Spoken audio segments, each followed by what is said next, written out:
ನಮಸ್ಕಾರ. ನಾನಿವತ್ತು ನಿಮಗೆ ವಿಸ್ಮಯ ಅನ್ನಿಸುವಂತಹ ಒಂದು ಘಟನೆಯ ಬಗ್ಗೆ ಹೇಳಬೇಕು, ಅಲ್ಲಿನ ಪವಾಡದ ಬಗ್ಗೆ ಹೇಳಬೇಕು, ಕಾಡಿನ ಮಧ್ಯೆ ಇರುವಂತಹ ಆ ದೈವಿ ಪುರುಷನ ಬಗ್ಗೆ ಹೇಳಬೇಕು.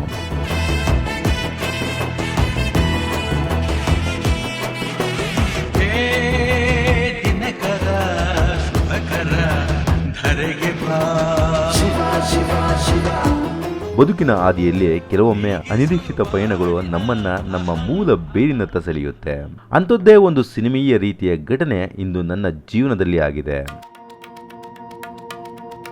ಬೆಂಗಳೂರಿನಿಂದ ಸುಮಾರು 60 ಕಿಲೋಮೀಟರ್ ದೂರ ತಳಿ ಹತ್ರ ಇರುವಂತಹ ಶಂಕರೇಶ್ವರ ಜಾತ್ರಾ ಮಹೋತ್ಸವಕ್ಕೆ ನಾನು ಹೋಗಿದ್ದೆ. ಈ ಜಾಗ ಕಾಡಿನ ಮಧ್ಯೆ ಇದೆ. ಪ್ರತಿ ಸೋಮವಾರ ಇಲ್ಲಿ ಪೂಜೆ ಆಗುತ್ತೆ. ಆ ಸಂದರ್ಭಕ್ಕೆ ಬಿಟ್ಟರೆ ಇನ್ಯಾವ ಸಂದರ್ಭದಲ್ಲೂ ಈ ಜಾಗಕ್ಕೆ ಪ್ರವೇಶವಿಲ್ಲ. ಅದು ವರ್ಷಕ್ಕೊಮ್ಮೆ ನಡೆಯುವಂತಹ ಜಾತ್ರೆಯಲ್ಲಿ ಮಾತ್ರ 2 ದಿನದ ಪ್ರವೇಶ ಇರುತ್ತೆ ಅಷ್ಟೇ. ಆ ಜಾಗಕ್ಕೆ ಹೋದಾಗ ಅಲ್ಲಿನ ಜನ, ಅಲ್ಲಿನ ವಾತಾವರಣ ಎಲ್ಲವೂ ನನ್ನನ್ನು ಆಪ್ತವಾಗಿ ಸ್ವಾಗತಿಸಿದವು. ಅಲ್ಲಿಯವರೆಗೆ ಅಪರಿಚಿತರಂತೆ ಕಂಡಂತಹ ಎಲ್ಲರೂ ಅಲ್ಲಿಗೆ ಹೋದ ನಂತರ ಪರಿಚಿತರಾದರು.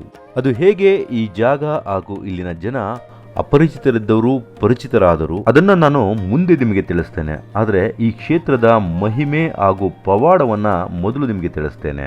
ಈ ಜಾಗ ಸುಮಾರು 800 ವರ್ಷಗಳಿಗಿಂತಲೂ ಹಳೆಯ ಜಾಗ ಆಗಿರುತ್ತೆ. ಈ ಜಾಗಕ್ಕೆ ಹೈದರಾಬಾದ್ನಿಂದ ಶಂಕರಪ್ಪ ಮತ್ತೆ ಬಂಕದಪ್ಪ ಅಂತ ಇಬ್ಬರು ಸಹೋದರರು ಬರ್ತಾರೆ.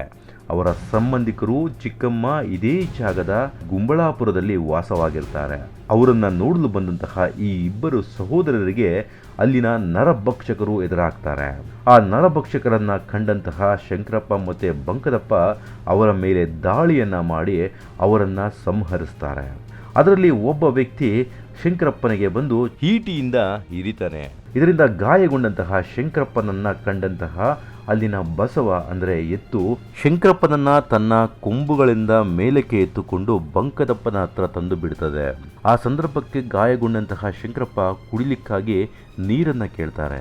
ಪಕ್ಕದಲ್ಲೇ ಇದ್ದಂತಹ ಹಳ್ಳಿಗೆ ಹೋಗಿ ಅಲ್ಲಿದ್ದಂತಹ ವೀರಶೈವರ ಬಳಿ ನೀರನ್ನ ಕೇಳ್ತಾರೆ. ಆಗ ಬೇರೆ ಜಾತಿಯವರಿಗೆ ನೀರನ್ನ ಕೊಡುವುದಾದರೂ ಹೇಗೆ ಅಂತ ಹೇಳಿ ಅವರು ನಿರಾಕರಿಸಿದಾಗ ಮತ್ತೆ ಮುಂದೆ ಹೋಗಿ ಅಲ್ಲಿದ್ದಂತಹ ಮಾದಿಗ ಜನಾಂಗವನ್ನ ಕೇಳ್ತಾರೆ. ಅವರು ನಮ್ಮ ಪಾತ್ರೆ ಪಗಡೆಗಳಲ್ಲಿ ನೀರನ್ನ ಕೊಡುವುದಾದರೂ ಹೇಗೆ, ಅವರು ಮೇಲ್ಜಾತಿಯ ಜನ ಇರಬಹುದೆಂದು ಭಾವಿಸಿ ಬಿದಿರಿನ ಬೊಂಬನ್ನ ಒಡೆದು ಬಿದಿರಿನ ಬೊಂಬಿನಲ್ಲಿ ನೀರನ್ನ ಕೊಡ್ತಾರೆ. ಈ ನೀರನ್ನ ಕುಡಿದಂತಹ ಶಂಕರೇಶ್ವರರು ಖುಷಿಯಿಂದ ಅವರಿಗೆ ಒಂದು ಆಶೀರ್ವಾದವನ್ನು ಮಾಡ್ತಾರೆ, ನೀವು 100 ಕಾಲ ಚೆನ್ನಾಗಿರಿ ಅಂತ. ಅದೇ ಸಂದರ್ಭದಲ್ಲಿ ನೀರನ್ನು ಕೊಡದಂತಹ ವೀರಶೈವರಿಗೆ ಶಾಪವನ್ನು ಕೊಡ್ತಾರೆ, ನೀವು ಹಾಳಾಗೋಗಿ ಅಂತ. ಈ ಶಾಪದ ವಿಚಾರ ಕೇಳಿದಂತಹ ಊರಿನ ಪ್ರಮುಖರಿಗೆ ಬಹಳ ನೋವಾಗುತ್ತೆ. ಯಾರೋ ಒಬ್ಬರು ಮಾಡಿದಂತಹ ತಪ್ಪಿಗೆ ಎಲ್ಲರಿಗೂ ಶಿಕ್ಷೆ ಆಯ್ತಲ್ಲ ಅಂತ ನೊಂದುಕೊಳ್ತಾರೆ. ಆ ಸಂದರ್ಭಕ್ಕೆ ಆ ಇಬ್ಬರು ಸಹೋದರರನ್ನ ಹುಡುಕುವ ಪ್ರಯತ್ನವೂ ಮಾಡ್ತಾರೆ. ಆದರೆ ಶಂಕರೇಶ್ವರರು ಪಕ್ಕದಲ್ಲೇ ಇದ್ದಂತಹ ಒಂದು ಬಂಡೆಯ ಮೇಲೆ ಹತ್ತಿ, ಅಂದರೆ ಈಗ ಇರುವಂತಹ ಒಂದು ಜಾಗದ ಸುತ್ತಮುತ್ತ ಮೊದಲು ಹಳ್ಳಿ ಇರುತ್ತಂತೆ, ಆ ಹಳ್ಳಿ ಈಗ ಇಲ್ಲ. ಆ ಬಂಡೆಯ ಮೇಲೆ ಹತ್ತಿ ನನ್ನ ತಂದೆ ತಾಯಿಗಳ ಪುಣ್ಯವಿದ್ದರೆ ಈ ಜಾಗ ನನಗೆ, ಈ ಬಂಡೆ ನನಗೆ ಆಶ್ರಯವನ್ನು ಕೊಡಲಿ ಅಂತ ಕೇಳುವಂತರಂತೆ. ಆ ಬಂಡೆ 2 ಹೋಳಾಗಿ ಶಂಕರೇಶ್ವರರನ್ನು ಒಳಕ್ಕೆ ಕರೆದುಕೊಳ್ಳುತ್ತೆ. ಶಂಕರೇಶ್ವರರು ಆ ಜಾಗದಲ್ಲಿ ತಪಸ್ಸಿಗೆ ಕೂರ್ತಾರಂತೆ. ಈ ಶಾಪದಿಂದ ನೊಂದು ಪರಿತಪಿಸುತ್ತಿದ್ದಂತಹ ಊರಿನ ಪ್ರಮುಖರಿಗೆ ಒಂದು ದಿನ ಕನಸಿನಲ್ಲಿ ಶಂಕರೇಶ್ವರರು ಕಾಣಿಸಿಕೊಂಡು, ನನ್ನನ್ನು ನೀನು ಹುಡುಕುತ್ತಿದ್ದೀಯಾ, ಹಾಗಾದರೆ ಬಸವನನ್ನು ಅಂದರೆ ನನ್ನನ್ನು ರಕ್ಷಣೆ ಮಾಡಿದಂತಹ ಬಸವನನ್ನು ಕರೆತಂದು ಪೂಜೆ ಮಾಡು, ಆ ಬಸವ ನಾನಿರುವಂತಹ ಜಾಗವನ್ನು ತೋರಿಸ್ತಾರೆ ಅಂತ ಹೇಳ್ತಾರಂತೆ. ಅದೇ ರೀತಿ ಆ ಬಸವನನ್ನು ತಂದು ಪೂಜೆ ಮಾಡ್ತಾರಂತೆ. ಆ ಬಸವ ಶಂಕರೇಶ್ವರರು ಇರುವಂತಹ ಒಂದು ಬಂಡೆಯ ಹತ್ರ ಬಂದು ತನ್ನ ಕೊಂಬಿನಿಂದ ಅಲ್ಲಿ ಉಜ್ಜಿದಾಗ ಶಂಕರೇಶ್ವರರು ಆ ಜಾಗದಲ್ಲಿ ಮೂರ್ತಿಯ ರೂಪದಲ್ಲಿ ಪ್ರತ್ಯಕ್ಷ ಆಗ್ತಾರಂತೆ. ಇದು ಒಂದು ಕತೆ. ಆದರೆ ಅಣ್ಣ ತಮ್ಮಂದಿರಿಗೆ ಜಗಳವಾಗಿ ಶಂಕರೇಶ್ವರ ಹಾಗೂ ಬಂಕದಪ್ಪನಿಗೆ ಜಗಳ ಆಗಿ ಅವರು ಊರನ್ನು ಬಿಟ್ಟು ಕಾಡಿಗೆ ಬಂದು ಬಂಡೆಯಲ್ಲಿ ಧ್ಯಾನಕ್ಕೆ ಕೂತು ಇಲ್ಲಿ ದೈವಿ ಪುರುಷರಾಗ್ತಾರೆ ಅನ್ನೋದು ಇನ್ನೊಂದು ಕತೆ ಇದೆ. ನಂತರ ಶಂಕರಪ್ಪನಿಗೆ ಪೂಜೆಯನ್ನು ಮಾಡ್ತಾರೆ, ಜಾತ್ರೆಯನ್ನು ಮಾಡ್ತಾರೆ. ಬರುವಂತಹ ಭಕ್ತಾದಿಗಳಿಗೆ ಅನ್ನ ಪ್ರಸಾದ ನೀರನ್ನು ಕೊಟ್ಟು ಪ್ರಸನ್ನಗೊಳಿಸ್ತಾರೆ. ಸೊ ಈ ಮೂಲಕ ಪ್ರತಿ ವರ್ಷ ಇಲ್ಲಿ ಸಂಕ್ರಾಂತಿಯ ಸಂದರ್ಭಕ್ಕೆ ಒಂದು ಜಾತ್ರೆ ಮಹೋತ್ಸವ ನಡೆಯುತ್ತೆ, ಅದ್ಧೂರಿಯಾಗಿ ನಡೆಯುತ್ತೆ. ಆ ಸಂದರ್ಭಕ್ಕೆ ಬರುವಂತಹ ಎಲ್ಲ ಭಕ್ತಾದಿಗಳಿಗೆ ಉಚಿತವಾಗಿ ನೀರು, ಕಾಫಿ, ಟೀ, ಊಟ ಎಲ್ಲವನ್ನು ಕೊಡ್ತಾರೆ. ಅಷ್ಟು ವಿಜೃಂಭಣೆಯಾಗಿ ಇಲ್ಲಿನ ಜಾತ್ರಾ ಮಹೋತ್ಸವ ನಡೆಯುತ್ತೆ. ಹಾಗೂ ಈ ಜಾಗಕ್ಕೆ ನನಗೆ ಅರಿವಿಲ್ಲದಂತೆ ನನ್ನ ಸ್ನೇಹಿತರಾದಂತಹ ಆದಿಯವರ ಜೊತೆ ನಾನು ಈ ಜಾಗಕ್ಕೆ ಬರ್ತೇನೆ. ಬಂದ ಸಂದರ್ಭಕ್ಕೆ ನನಗೆ ಅಪರಿಚಿತರಂತೆ ಕಂಡಂತಹ ಎಲ್ಲರೂ ಪರಿಚಿತರಾಗುವಂತಹ ಒಂದು ಸಂದರ್ಭ ಬರುತ್ತೆ. ಆ ಮುಂದೆ ಇದ್ದಂತಹ ಬಸಪ್ಪನನ್ನು ಒಂದು ಮಹಿಳೆ ಬಸಪ್ಪ ಗುಂಬಳಾಪುರದ ಬಂಕದಪ್ಪ ಅಂತ ಕರೆದಾಗ ನನಗೆ ಗುಂಬಳಾಪುರ ಅನ್ನುವಂತಹ ಪದ ನನ್ನ ತಾಯಿಯ ರಿಲೇಷನ್, ನನ್ನ ಅಜ್ಜಿಯ ಊರಾಗಿರುತ್ತೆ, ಹುಟ್ಟಿದ ಊರಾಗಿರುತ್ತೆ. ಹಾಗಾಗಿ ನನಗೆ ಅದು ಕೇಳಿರ್ತೀನಿ, ಯಾವತ್ತಿಗೂ ನಾನು ಈ ಸ್ಥಳಕ್ಕೆ ಬಂದಿರೋದಿಲ್ಲ. ಗುಂಬಳಾಪುರ ಅಂತಿದ್ದಾರೆ, ಗುಂಬಳಾಪುರ ಅಂತಿದ್ದಾರೆ ನೋಡಿ. ಇದು ಬೆಂಕಿ ಹಾಕ್ತಾರೆ, ಮತ್ತೆ ನಾನು ಮುಂದೆ ನಡ್ಕೊಂಡು ಹೋದಾಗ ಅಲ್ಲಿ ಇದ್ದಂತಹ ಮಠಾಧಿಪತಿಗಳು ಅಲ್ಲೇ ಕೂತಿರ್ತಾರೆ, ಅವ್ರ ಬಗ್ಗೆ ಹೊಗಳ್ತಾ ಇರ್ತಾರೆ. ಅವರು ಗುಂಬಳಾಪುರದ ಮಠಾಧಿಪತಿಗಳು ಅನ್ನೋದು ನನಗೆ ಗೊತ್ತಾಗುತ್ತೆ. ಅದು ಗೊತ್ತಾಗ್ತಿದ್ದಂತೆ ನನಗೆ ಕನ್ಫರ್ಮ್ ನಾನು ಬಂದಿರುವುದು ನನ್ನ ಅಜ್ಜಿಯ ಊರಿಗೆ. ಅಂದರೆ ಆ ಜಾಗದಲ್ಲಿ ನಾನು ಶಂಕರನ ಹಳ್ಳ ಅಂತ ಹೇಳ್ಬಿಟ್ಟು ಇದ್ರ ಬಗ್ಗೆ ನನಗೆ ಹೇಳ್ತಾ ಇದ್ರು ಕತೆ. ಅದೇ ಜಾಗಕ್ಕೆ ಬಂದಿದ್ದೀನಿ ಅಂತ ಹೇಳ್ಬಿಟ್ಟು ನನಗೆ ಬಹಳ ಖುಷಿಯಾಗುತ್ತೆ. ಆ ಸಂದರ್ಭಕ್ಕೆ ಹೋಗಿ ಅವರನ್ನು ಮಾತನಾಡಿಸ್ತೇನೆ, ಗುರುಗಳನ್ನು. ನಾನು ಚಿಕ್ಕಂದಿನಲ್ಲಿ ಅವರ ಬಗ್ಗೆ ನಾನು ಕೇಳಿದ್ದೆ, ಅವರನ್ನು ನೋಡಿದ್ದೆ ನಾನು.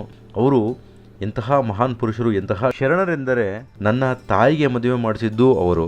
ನನ್ನ ತಾಯಿಯ ಮದುವೆಯ ದಿನ ಎಲ್ಲರಿಗೂ ಊಟ ಬಡಿಸ್ಬೇಕಾದ್ರೆ, ಗುರುಗಳಿಗೂ ಊಟ ಬಡಿಸ್ತಾ ಇರಬೇಕಾದ್ರೆ ಅವರ ಎಲೆಗೆ ಕೊಬ್ಬರಿಯ ಚಿಪ್ಪು ಬೀಳುತ್ತೆ, ಅಂದರೆ ಗಟ್ಟಿಯಾದಂತಹ ಕೊಬ್ಬರಿ ಚಿಪ್ಪು ಬೀಳುತ್ತೆ. ಶಿವಾರ್ಪಣ ಮಸ್ತು ಅಂತ ಹೇಳಿ ಆ ಕೊಬ್ಬರಿ ಚಿಪ್ಪನ್ನೇ ಕಡಿದು ತಿಂತಾರೆ.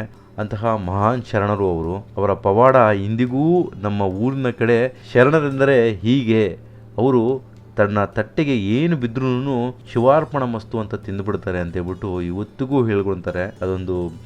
ಒಂದು ಉದಾಹರಣೆಯಾಗಿ ಊಟದ ತಟ್ಟೆಯಲ್ಲಿ ಅನ್ನವನ್ನು ಬಿಡದೆ ತಿನ್ನಬೇಕು, ಅನ್ನವನ್ನು ವೇಸ್ಟ್ ಮಾಡಬಾರ್ದು. ತಟ್ಟೆಯಲ್ಲಿ ಏನೇ ಬಿದ್ದರೂ ಒಂದು ಕರಿಬೇವು ಸೊಪ್ಪು ಆಗ್ಬೋದು, ಒಂದು ಬೆಳ್ಳುಳ್ಳಿ ಆಗ್ಬೋದು, ಎಲ್ಲವನ್ನು ತಟ್ಟೆಯಿಂದ ಹೊರಗೆ ಹಾಕದೆ ಅನ್ನ ಬ್ರಹ್ಮ ಅಂಥೇಳಿ ಅನ್ನವನ್ನು ಸ್ವೀಕಾರ ಮಾಡಬೇಕು. ಭಗವಂತನಿಗೆ ಕೊಟ್ಟಿರೋದು ಭಗವಂತನ ಪ್ರಸಾದ ಅಂತ ಎಲ್ಲವನ್ನು ಸ್ವೀಕಾರ ಮಾಡಬೇಕು ಅನ್ನೋದನ್ನು ಇವತ್ತಿಗೂ ನಮಗೆ ಆ ಗುರುಗಳ ಉದಾಹರಣೆಯನ್ನು ಕೊಟ್ಟು ಹೇಳ್ತಾರೆ. ಅಂತಹ ಒಂದು ಮಹಾನ್ ಶರಣರು ಅವರು ನಮ್ಮನ್ನು ಕಂಡು ನಮ್ಮ ಬಗ್ಗೆ ಕೇಳಿ ಖುಷಿಯಿಂದ ನಮ್ಮನ್ನು ಮಾತನಾಡಿಸ್ತರು. ಜೊತೆಗೆ ಆದಿಯವರನ್ನು ಜೊತೆಗೆ ಕರೆದುಕೊಂಡು ಹೋಗ್ತಾ ಅವರು ಏನು ಮಾಡ್ತಾ ಇದ್ದಾರೆ ಎಲ್ಲವನ್ನು ಕೇಳಿದ್ರು. ಆದಿಯವರಿಗೂ ಕೂಡ ಅಚ್ಚರಿ, ಯಾಕಂದರೆ ಇನ್ನೆಂದೂ ಅವರನ್ನು ಮಾತನಾಡಿಸಿಲ್ಲ, ಯಾವತ್ತಿಗೂ ಪರಿಚಯವಿಲ್ಲ. ಆದರೆ ಆತ್ಮೀಯತೆಯಿಂದ ಮಾತನಾಡಿಸಿ ಅವರನ್ನು ಗೊತ್ತಿರುವರು ಎಷ್ಟೋ ವರ್ಷಗಳ ಪರಿಚಯ ಅನ್ನೋ ರೀತಿ ಅವರನ್ನು ಮಾತನಾಡಿಸಿ, ಅವರು ಮಾಡುತ್ತಿರುವಂತಹ ಕೆಲಸದ ಬಗ್ಗೆ ಕೇಳಿ, ಅವರ ಸಂಸಾರದ ಬಗ್ಗೆ ವಿಚಾರಿಸಿ, ಒಂದು ಆಶೀರ್ವಚನವನ್ನು ಅವರಿಗೆ ಒಂದು ಆಶೀರ್ವಾದವನ್ನು ಕೊಟ್ಟರು. ಅವರು ಏನು ನೀವು ಮಾಡ್ತಾಯಿದ್ದೀರಾ, ಮಡುವಾಟಕ್ಕಲ್ಲಿ ಮಾಡ್ತಾಯಿದ್ದೀರಾ, ಜ್ಯೂಸ್ ಮಾಡ್ತಾಯಿದ್ದೀರಾ, ಅದು ಯಾವ ರೀತಿ ಇವ್ರಿಗಾಗುತ್ತೆ, ಈ ರೀತಿ ಸುಮಾರು ವಿಚಾರಗಳನ್ನು ಮಾತನಾಡ್ಕೊಂಡು ಬರ್ತಾ ಇದ್ದಾರೆ. ಸೊ ಬಹಳ ಖುಷಿಯಾಯಿತು ಅವ್ರಿಗಂತೂ. ನನಗೂ ಒಂದು ಕ್ಷಣಕ್ಕೆ ನಾನು ಎಲ್ಲಿದ್ದೀನಿ ಅನ್ನೋದು ನನಗೆ ಅಚ್ಚರಿಯ ಜೊತೆಗೆ ನನಗೆ ಬಹಳ ಖುಷಿ, ಬಹಳ ಸಂತೋಷವಾಯಿತು. ಈ ರೀತಿಯ ಒಂದು ಪವಾಡ ನೋಡಿ, ನಾನು ಯಾರು, ಆದಿಯವರು ಯಾರು, ಅವ್ರ ಮೂಲಕ ಭಗವಂತ ನನ್ನ ತಾಯಿಯ ಮೂಲ ಅಂದರೆ ನನ್ನ ಅಜ್ಜಿಯ ಮೂಲ ಈ ಜಾಗಕ್ಕೆ ಕರೆಸ್ಕೊಂಡಿದ್ದು ಬಹಳ ಅಚ್ಚರಿ ಆಯಿತು. ನಾವು ತಾಯಿಯ ಮೂಲವನ್ನು ಎಷ್ಟೋ ಜನ ಮರ್ತೇ ಬಿಡ್ತಾರೆ, ಯಾಕಂದರೆ ಕೊಟ್ಟ ಹೆಣ್ಣು ಕುಲಕ್ಕೆ ಹೊರಗೆ ಅಂತೇಳಿ ಈ ಕಡೆ ಬಂದುಬಿಡ್ತಾರೆ. ನನ್ನ ಅಜ್ಜಿಯ ಮನೆ ಕಡೆಯವರು ನನಗೆ ಪರಿಚಯವೇ ಇಲ್ಲ, ಹೋಗಲೇ ಇಲ್ಲ. ಆದರೆ ಈ ಊರಿನಲ್ಲಿ ಸುಮಾರು ಜನ ಇದ್ದಾರೆ, ಈ ಊರಿನ ಸುತ್ತಮುತ್ತ ಸುಮಾರು ಮನೆಗಳಿದೆ. ನನಗೆ ನನಗೆ ಅರಿವಿಲ್ಲದೆ ಈ ಜಾಗಕ್ಕೆ ಬಂದೆ. ನಂತರ ಮತ್ತೊಬ್ಬರು ನಮ್ಮ ಸಂಬಂಧಿಕರೇ ಕಂಡು ಮಾತನಾಡಿಸಿದ್ರು. ಬಹಳ ಖುಷಿಯಾಯಿತು.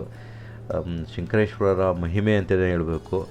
ಆ ಸ್ವಾಮಿ ನನ್ನನ್ನು ಇಲ್ಲಿಗೆ ಕರೆಸ್ಕೊಂಡಿದ್ದಾನೆ ಅಂದರೆ ಏನೋ ಒಂದು ಒಳ್ಳೆಯ ಉದ್ದೇಶ ಇದೆ.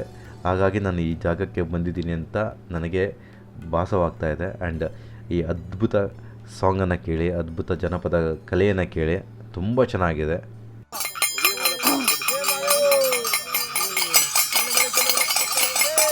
ಅರಣಿಗೆ ಶರಣೆಂದೆ ಅಯ್ಯ ಗುರುವಿಗೆ ಶರಣೆಂದೆ, ಹರ ಶಿವ ಶಿವ ಶಂಕರ ನಮ್ಮ ಮಾದೇವಿಗೆ ಶರಣೆಂದೆ. ಕೋರಣ್ಯ ನೀಡವ್ವ ಮಾದೇವನಿಗೆ ಅಯ್ಯ ಕೋಲು ಮಂಡೆ ಜಂಗಮರು ಕೋರಣ್ಯಕ್ಕೆ ದಯ ಮಾಡವ್ರೆ. ಯಾರವ ತಾಯಿ ಮನವಲೆಗೆ, ಯಾರವ ತಾಯಿ ಮನವಲೆಗೆ, ಅರಣಿಗೆ ಭಿಕ್ಷಾ ನೀಡವ್ವ, ಗುರುವಿನ ಭಿಕ್ಷಾ ನೀಡವ್ವ, ಕಾರೈನ ಭಿಕ್ಷಾ ನೀಡವ್ವ, ಬಿಲ್ಲೆಯ ಭಿಕ್ಷಾ ನೀಡವ್ವ, ಮುತ್ತೈದ ಭಿಕ್ಷಾ ನೀಡವ್ವ, ನನ್ನ ಮೂಡಲ ಮನೆಗೆ ಕಳೆದವ್ವ. ಕೋರನ್ನ ನೀಡವ್ವ ಮಾದೇವಲಿಂಗನಿಗೆ ಅಯ್ಯ ಕೋಲು ಬಂಡೆ ಜನ್ಮರು ಕೋರಣ್ಣಕ್ಕೆ ದಯ ಮಾಡವ್ರೆ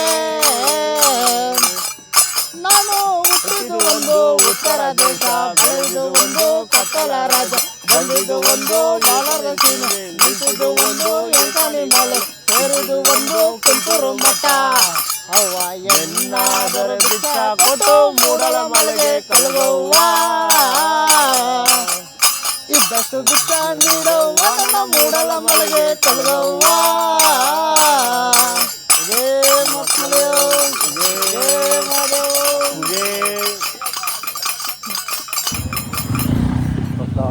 ಇದೊಂದು ಸಣ್ಣ ಪ್ರಯತ್ನ ಅಷ್ಟೇ ನಿಮಗೆ ವಿಷಯವನ್ನು ತಿಳಿಸ್ಲಿಕ್ಕೆ. ನಿಮಗೆ ಇನ್ನಷ್ಟು ಇನ್ಫಾರ್ಮೇಷನ್ ತಿಳಿಸೋ ಆಸೆ ನನಗಿತ್ತು, ಬಟ್ ಸರಿಯಾದ ಮಾಹಿತಿಯನ್ನು ಕಲೆ ಹಾಕಲಿಕ್ಕೆ ಆಗಲಿಲ್ಲ. ನನಗೆ ತಿಳಿದಿರುವಂತಹ ಒಂದಷ್ಟು ಮಾಹಿತಿಯನ್ನು ಇಟ್ಕೊಂಡು ಈ ಒಂದು ಚಿತ್ರಣವನ್ನು ನಿಮ್ಮ ಮುಂದೆ ತಲುಪಿಸುವಂತಹ ಕೆಲಸ ಮಾಡಿದ್ದೇನೆ. ಏನಾದರೂ ಕುಂದುಕೊರತೆಗಳು ಇದರಲ್ಲಿ ಕಂಡಿದ್ದರೆ ದಯವಿಟ್ಟು ಕ್ಷಮಿಸಿ. ಕಮೆಂಟ್ ಬಾಕ್ಸ್ನಲ್ಲಿ ಏನು ಸರಿಪಡಿಸ್ಕೊಬೋದಾಗಿತ್ತು, ಏನು ವಿಷಯ ನಾನು ತಿಳಿಸ್ಬೇಕಾಗಿತ್ತು ಇದ್ದರೆ ತಿಳಿಸ್ಕೊಡಿ. ಆ್ಯಂಡ್ ಮುಂದಿನ ಬಾರಿ ಮಠಕ್ಕೆ ಹೋಗಿ ಇನ್ನಷ್ಟು ಇನ್ಫಾರ್ಮೇಷನ್ನೊಂದಿಗೆ ಮತ್ತೊಂದು ವಿಡಿಯೋ ಖಂಡಿತವಾಗಲೂ ತಮ್ಮ ಮುಂದೆ ತರ್ತೇವೆ.